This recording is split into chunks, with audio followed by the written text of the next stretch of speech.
Bonjour à tous, c'est Baptiste, ingénieur produit chez Lone Rider. Dans ces vidéos, je vous présente nos produits, comment on les développe, et je vous pose également pas mal de questions pour vous intégrer au maximum dans ce processus de développement-là, pour qu'on puisse vous fournir des produits qui répondent parfaitement à vos attentes. La semaine dernière, je vous ai demandé quel nouveau produit vous souhaitiez, donc aujourd'hui, on regarde les résultats et je vous dis ce qu'on lance en développement.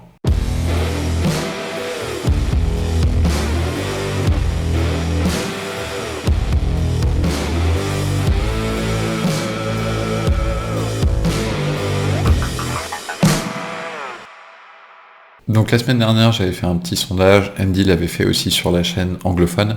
Donc on a eu 676 réponses sur l'anglophone et 71 sur la française, donc ça nous donne déjà un assez beau panel sur quels sont les produits qui pour vous étaient indispensables. Donc on va regarder les résultats. Donc là, je les ai classés par ordre d'importance, du moins important au plus important. Je vous demandais de noter de 0 à 5 l'importance d'un produit, donc 0 étant inutile et 5 étant indispensable.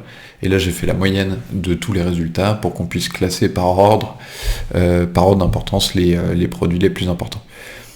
Donc en rouge ici, on a tous les produits qu'on a déjà, donc on voit qu'on couvre déjà une assez bonne plage de produits, mais on a encore pas mal de choses à développer. Donc tous les bleus, c'est ceux qu'on n'a pas encore développés, et les oranges, donc là dans ce cas-là c'est les feux additionnels, c'est ceux qui sont en cours de développement. Si on regarde par ordre d'importance, donc à partir des plus importants, les produits qu'on a déjà, donc bagages semi-rigides, donc ça c'est notre gamme des motobags, donc qui sont dispo en plusieurs systèmes, avec plusieurs systèmes d'attache. Boîte à outils, tool roll, donc là c'est le tool roll qu'on a ici. Protection de phare, donc c'est celle-ci. Donc ensuite les feux additionnels, donc là ici on les voit pas, je les ai cachés, mais ils arrivent très bientôt. Ça va être vraiment un produit qui va être vraiment très très performant. Donc bientôt je pourrai vous en parler. Il faut patienter encore quelques petites semaines. Sac de crash bar, donc là pour ça on a soit les crash bar bags qui sont pour les BM, mais après on utilise aussi beaucoup les mini bags, donc où là c'est sur une T7, mais ça peut se monter aussi sur des GS, sur des KTM, ça se monte un peu partout et qu'on utilise pas mal comme sac de crash bar. Et ensuite les repose-pieds larges, là on a justement nos motopegs, donc si vous les connaissez pas, n'hésitez pas à les regarder sur le site, j'avais fait pas mal de vidéos ici pour vous présenter le développement. Et donc ensuite si on regarde les 5-6 premiers plus importants, crash bar inférieur, c'est le plus important pour vous, d'après vos réponses. Protection de culasse, crash bar supérieur et sabot moteur. Donc la protection de radiateur, c'est un produit qu'on avait déjà commencé à développer et sur lequel on avait arrêté le développement, vu l'importance, et si vous avez vraiment un attrait pour ce produit-là, on peut le relancer, donc après n'hésitez pas à nous dire en commentaire. Ensuite, sabot moteur, crash bar supérieur, protection de culasse et crash bar inférieur. Donc c'est les prochaines pièces qu'on va développer après le top case et les feux additionnels. Donc ça sera un kit complet de protection. Donc voilà, c'est des produits qui existent déjà sur le marché. Après pour nous, il n'y a pas de... quand on regarde ce qu'il y a, il n'y a pas vraiment de solution optimale. Il y a des bonnes solutions sur certains critères, mais il n'y en a pas qui arrivent à tout rassembler. Après on prévoit pas mal de choses justement pour ces produits-là. Donc on en parlera vraiment plus en détail un petit peu plus tard dans le développement. Là on va regarder juste globalement le premier point, notre première orientation qu'on prend vraiment sur ce design-là.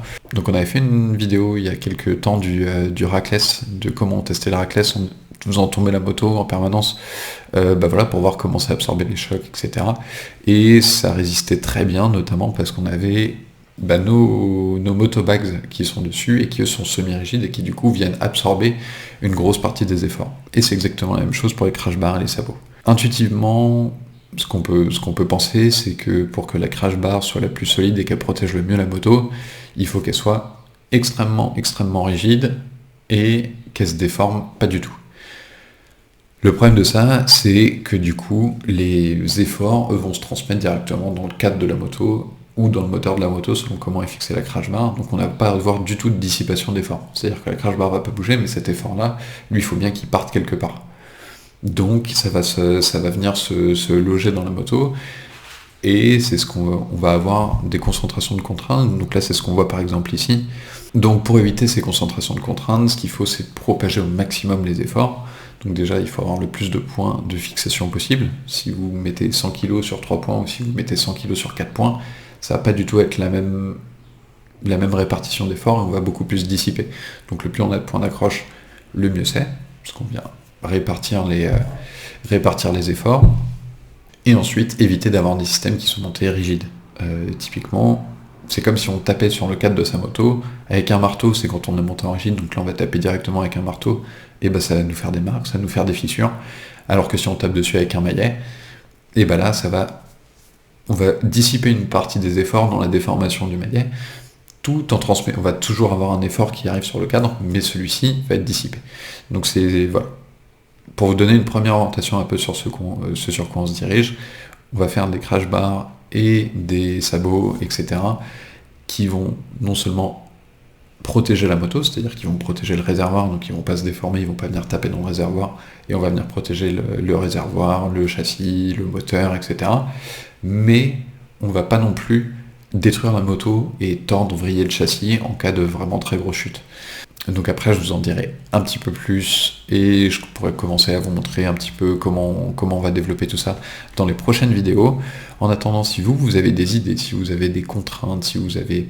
Voilà, n'importe quel commentaire sur les nouveaux produits, donc le crash bar, sabot et protection de cylindre, et peut-être protection de radiateur, est-ce qu'on fait ou pas, à vous de nous dire, mais dites-nous en commentaire, et comme ça, nous on prend tout ça en compte, et on en reparle très bientôt.